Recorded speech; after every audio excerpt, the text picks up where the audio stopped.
You know what? If you're past 70 and you've been spending more time at home lately, I need you to stop beating yourself up about that. Just stop, because I think you're actually doing something right, and nobody's telling you that enough. I hit 72 a little while back, and somewhere in between all of it, real quiet like, no big announcement, no dramatic moment, something inside me just changed. I couldn't name it at first, couldn't pin it down. It wasn't like I woke up one morning and thought, okay, everything's different now. It wasn't like that at all. It was more like, you ever have that experience where you're driving somewhere you've driven 100 times, and one day you just notice the trees along that road for the very first time? That's kind of what it felt like. Something had been shifting for a while, and one day I just noticed it. The outside world stopped calling to me the way it used to. The noise out there, the constant movement, the rushing, the pressure to always be somewhere, doing something. It all started feeling like too much, too loud, too fast, like a song playing at full volume when all you want is a little quiet. And instead of fighting that feeling, instead of shaming myself for it, I started leaning into something else, something slower, something simpler, something closer to home. And listen, if you're sitting there right now recognizing exactly what I'm talking about, I need you to hear this, because nobody says it clearly enough. There is absolutely nothing wrong with you, nothing at all. What you're feeling isn't a symptom of something going wrong. It's actually a signal that something is going right deep inside you. This isn't your world getting smaller. This is your understanding of the world getting deeper. And those are two very different things. There's a concept in psychology called self-actualization. Abraham Maslow talked about it. It basically means you've moved past needing to prove yourself to the world, past chasing approval, past running after things that don't really feed your soul, and you've arrived at a place where you're just becoming more fully yourself. That's what this is. That's exactly what this is. When you reach this point in life, the questions that used to keep you up at night, how much can I accomplish? Am I keeping up? Am I being productive enough? Those questions start to lose their grip on you. And in their place, something quieter and way more honest starts to speak up. You start asking yourself things like, am I at peace today? Does my heart feel steady? Can I sit with myself without feeling like I need to run somewhere? That kind of self-awareness, that's not weakness. That's the wisdom that comes from actually living long enough to learn some things. I remember when my days used to start before I even opened my eyes. There were responsibilities already lined up waiting for me. Work, obligations, people counting on me, goals to chase, deadlines to meet. And I did it. I showed up every single day, whether I felt like it or not. I pushed through the tiredness, pushed through the discomfort, pushed through all of it. That was just the rhythm back then, and I didn't question it much. I think most of us didn't. We were raised to believe that staying busy meant staying useful, that doing more meant being more. And for years, maybe decades, that belief carried us forward. It worked. It got things done. But here's what time does. Time is patient. And eventually, gently, it starts correcting the parts of us that got it wrong. Because after you've poured your energy outward for 40, 50 years, something inside you starts asking for a different kind of attention. Not the kind that proves your value to the world. That work is done. You've lived enough, carried enough, given enough. Your worth isn't something that needs to be demonstrated anymore, not to anyone. What matters now is something else entirely. What matters now is what you feel in the quiet moments. And for me, that slowing down started happening most naturally right here at home. And I didn't plan it that way. It just happened. There's something about familiar space that does something to your whole nervous system. Your body actually relaxes in ways it can't when you're out there navigating the world. There's a thing called the parasympathetic nervous system, which is basically your body's rest and restore mode. When you're in a calm, familiar environment, your body shifts into that mode. Your heart rate settles, your muscles stop bracing, your breathing deepens. Your body essentially says, okay, we're safe now. We can let go now. Out there in the world, your system is constantly on alert, watching, adjusting, reacting. Even when nothing dramatic is happening, there's a low-level tension that just lives in your body when you're out in public. You don't always notice it until it's gone, but it's there. At home, though, the light falls the same way it always has. The chair you always sit in holds you just right. The sounds are sounds you know. Your coffee cup is right where you left it. These things, I know they sound small, but let me tell you something. At this age, these small things carry a kind of quiet power that I genuinely didn't appreciate when I was younger. When I go outside now, I notice things I never paid attention to before. The pace of people walking past me feels like everyone's late for something. Conversations feel rushed. Even a simple errand, just a trip to the store and back, can leave me more tired than it used to. And I used to wonder if that meant something was wrong with me. But I've come to understand something different. It's not that I've gotten weaker. It's that I've become more sensitive to things, more aware. There's a term in psychology called heightened sensory processing, where you become more attuned to your environment and the emotional signals around you. Some people think that's a downside of getting older. I've come to believe it's one of the gifts. I feel things more deeply now. I can tell within 5 minutes of being somewhere whether it's taking something from me or giving something back. That kind of awareness changes the way you make decisions. It changes how you spend your time, and it changes who you spend it with. Energy at this stage of life is not the same thing it was at 35. Back then, I could run on fumes and still show up for whatever came next. I could give it away like it was unlimited and somehow still have enough left over. But now I know better. Energy right now feels like something precious. Not fragile exactly, but precious, like something worth paying attention to. I've learned that every outing, every commitment, every social interaction has a kind of cost attached to it. Some things give something back when you're done. A good conversation with someone you love, a walk somewhere quiet, reading something that actually means something to you. Those things put something back in the tank. But a lot of things, they quietly take more than they offer. And once your eyes are open to that pattern, your choices start shifting on their own. Staying home stopped being about hiding from the world.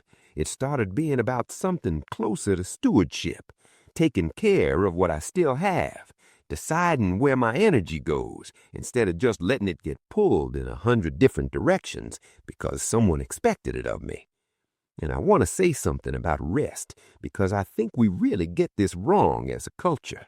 We treat rest like it's something you earn after you've worked hard enough, like you have to justify it, like you have to deserve it.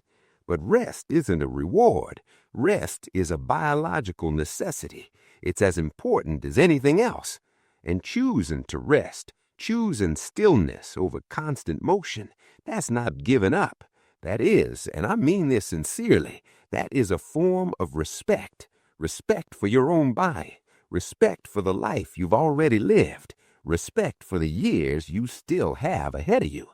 There's a kind of restoration that happens when you allow yourself to just be still. And it doesn't look like much from the outside, I'll be honest with you. Sometimes it's just sitting at the kitchen table with a warm cup of coffee, watching the morning light come through the window. Sometimes it's listening to the sounds of your house settle around you. Sometimes it's just breathing slowly and not doing anything in particular. But inside, something real is happening, something your body has been waiting a long time for. Your thoughts slow down, the mental chatter that runs constantly, all those unfinished thoughts, old worries, things you meant to do, things you wished you'd said differently. that noise starts to get quieter. Psychologists call this cognitive decompression.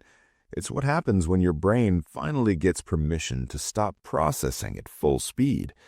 And the effects of it go deeper than just feeling relaxed. Your breathing gets fuller, your muscles release tension you didn't even know you were holding.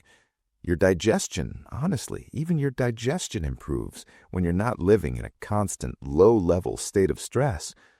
These aren't dramatic changes, they're quiet ones, but they're real, and they're meaningful. Now, I know what some of you might be thinking. You're thinking, but what about loneliness? Doesn't staying home so much just make it worse? And I hear that. I've had that thought myself. It's a real concern. But I've come to understand something important about the difference between being alone and being lonely, because they are not the same thing, not even close. Loneliness is an emotional state. It's that hollow feeling, that sense of disconnection, like you're invisible to the world and no one really sees you. That can happen whether you're at home or at a crowded party. Plenty of people feel deeply lonely while surrounded by others. But solitude, chosen solitude, the kind where you decide on your own to spend time with yourself, that feels completely different. It feels whole. It feels enough. There's actually research around what psychologists call positive solitude, which is the idea that voluntarily spending time alone, away from social demands, actually restores your sense of self. It lets you come back to who you actually are underneath all the roles you play for other people. Some of the most real moments I've had in the past few years have been in those quiet stretches alone. That's when I can finally hear my own thoughts, not the echo of what someone else expects from me, not the noise of deadlines or obligations, just my own voice, the one that got pushed to the back for so many years when I was busy taking care of everything and everyone else. Reconnecting with that voice, getting reacquainted with my own self, that has genuinely been one of the most valuable things about this stage of life. I didn't expect that. I really didn't. And sometimes, out of nowhere, a memory will surface, something I hadn't thought about in years, a conversation from long ago, a moment with someone I loved, a version of myself I'd almost forgotten. Some of those memories come with warmth, some of them carry a little sadness. But I've stopped trying to push any of them away, because there's something called emotional processing that happens when you let yourself sit with the things you've been carrying. Old grief, old regret, things that never quite got resolved because life kept moving too fast to deal with them properly.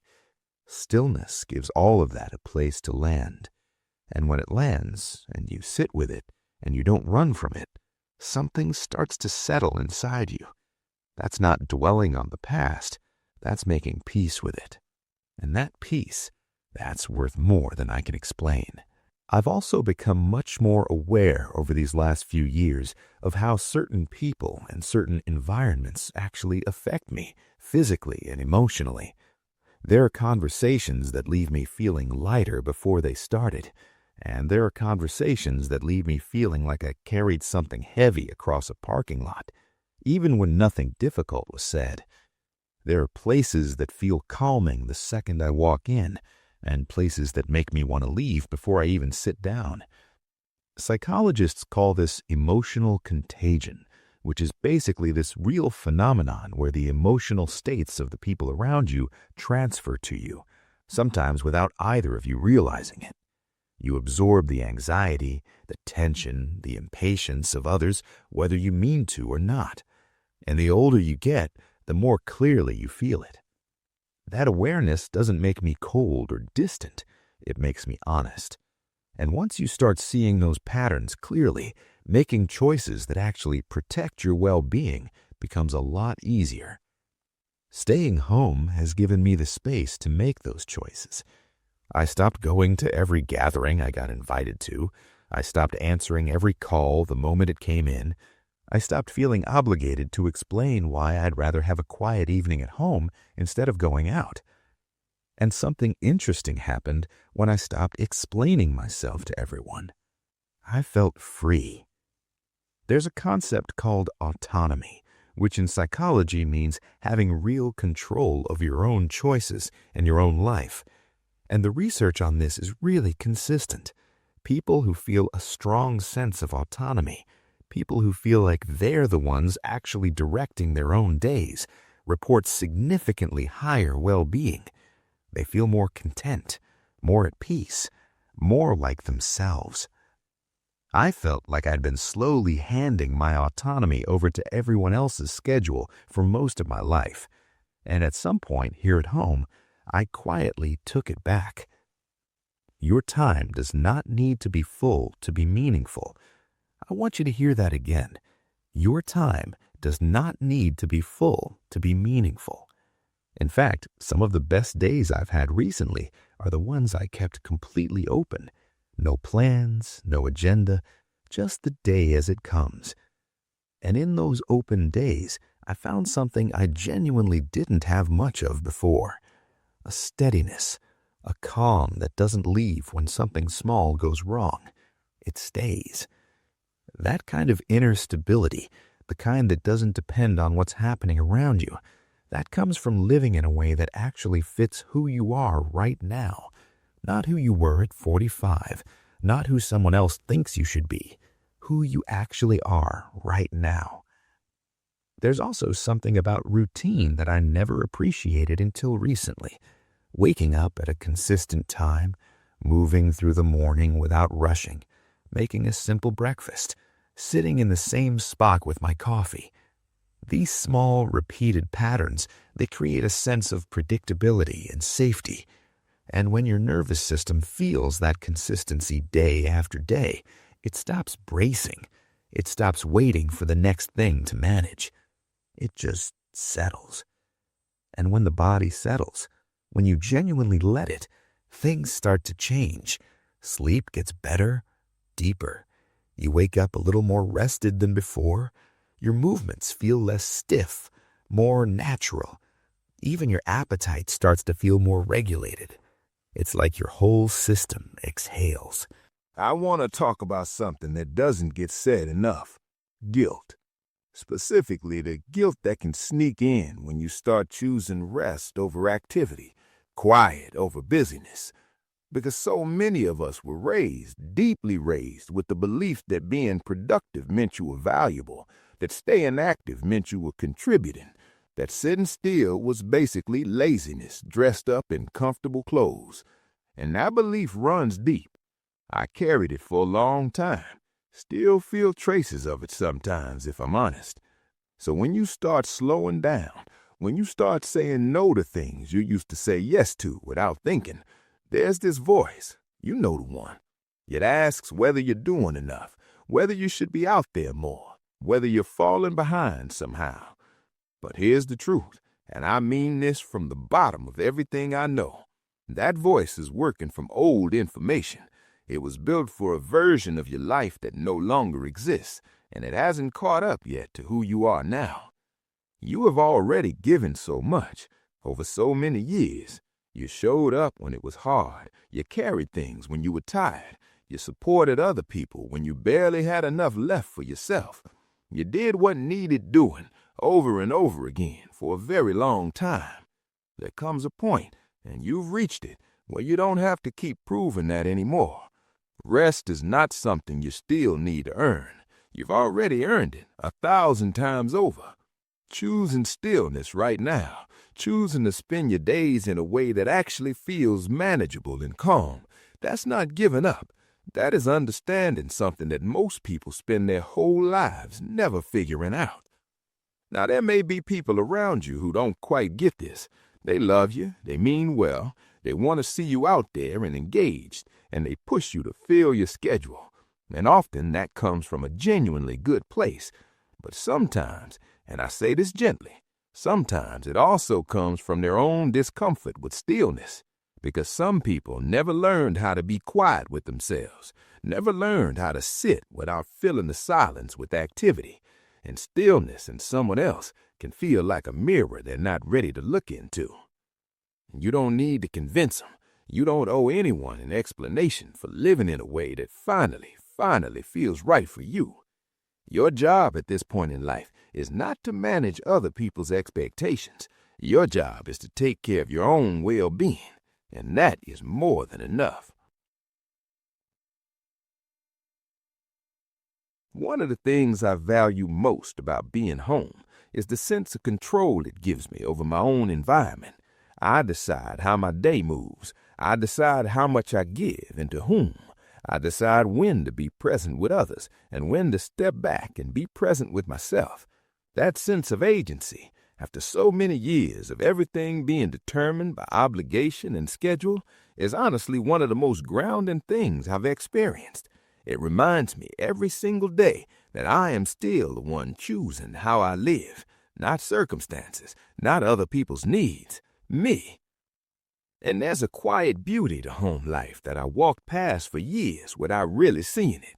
The way afternoon light slides across the floor, the sound of rain against the window when you're warm inside, the particular comfort of a chair that knows your shape. These things are easy to miss when you're always rushing from one thing to the next, when your life is just a long list of tasks with transitions in between. But when you slow down, when you actually let yourself notice, these small moments start to feel significant in a way that's genuinely hard to put into words. There's a peace in them that doesn't depend on anything external. It's not borrowed from somewhere else. It just lives there in the ordinary details of a quiet day. Meaning itself starts to change at this point in life, and I think that's one of the most important shifts that happens, and one of the least talked about. Meaning stops being tied to achievement, stops being about accumulation or productivity or how many things you crossed off the list. It moves towards something simpler and much more real: awareness, gratitude, being genuinely present with what's already here. A warm cup in your hands in the morning, a good stretch of quiet, the simple fact that you woke up today, that you're breathing, that you're here for another one of these. I know those things can sound too simple, like, come on, that's not enough to build a meaningful life around. But here's what I found. The simpler something is, the more room there is to actually feel it. And the more deeply you feel it, the more meaningful it becomes. Staying home gives you the space to experience those moments fully. There's no distraction pulling you toward the next thing before you're finished being present in this one. You can actually sit with something long enough for it to land. And over time, something grows from that, something that psychologists call intrinsic contentment, which is basically satisfaction that comes from inside rather than from outside circumstances. You're not chasing anything. You're not waiting for something to happen before you allow yourself to feel okay. You're just here, and here turns out to be enough.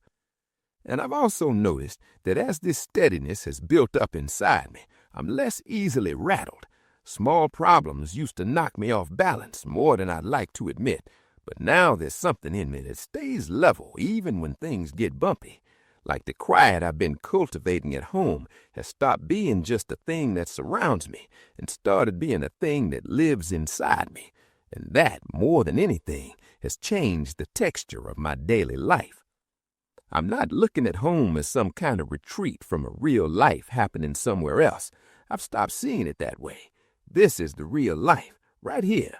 The people I actually love, the rhythms that actually fit me, the pace that actually lets me breathe. I've let go of what doesn't serve me anymore, and what's left has gotten richer, quieter, more honest, and a whole lot more true. And as the years keep moving, what I keep coming back to is this. It was never about how much I did. It was never about how many places I went or how many things I accomplished. What mattered, what always mattered, was how I felt along the way, whether my days felt rushed or peaceful, whether I was living in a way that was kind to my body and honest to my soul. Being home has given me the best possible chance to answer those questions with something close to yes. This part of life is not about chasing anything. It's about cultivating. It's about creating days that feel gentle rather than demanding. It's about honoring yourself, genuinely honoring yourself for everything you've been through. everything you've carried, everything you somehow survived and become. So if home feels like where you belong right now, trust that. If simplicity gives you more joy than a full calendar, lean into that without apologizing for it. And if solitude feels peaceful rather than empty, don't let anyone make you feel like that's a problem to be fixed. You're not missing out on your life. You are finally, maybe for the first time in a long time, living it in a way that's actually yours. Peace doesn't come from keeping up with the world. Peace comes from settling into yourself. And after 70, for a lot of us, home is exactly where that settling can finally happen, where the mind gets to quiet down, where the heart gets to soften, where life, even in its most ordinary and simple form, starts to feel like something real and full and genuinely good. So take your time today. Sit in your spot. Let the morning unfold without rushing it. Breathe a little slower. Be a little more patient with yourself than you were yesterday. You don't have to be everywhere. You don't have to be everything. You only need to be here, present with the life that is already in front of you, which, if you really look at it closely, is more than enough. And if you stayed with me through all of this, I just want to say, genuinely, thank you. Thank you for sitting here with me and letting these words find you. I hope something in them felt familiar. I hope something in them gave you a little permission to rest a little easier in your own skin. Take good care of yourself, and I'll see you next time.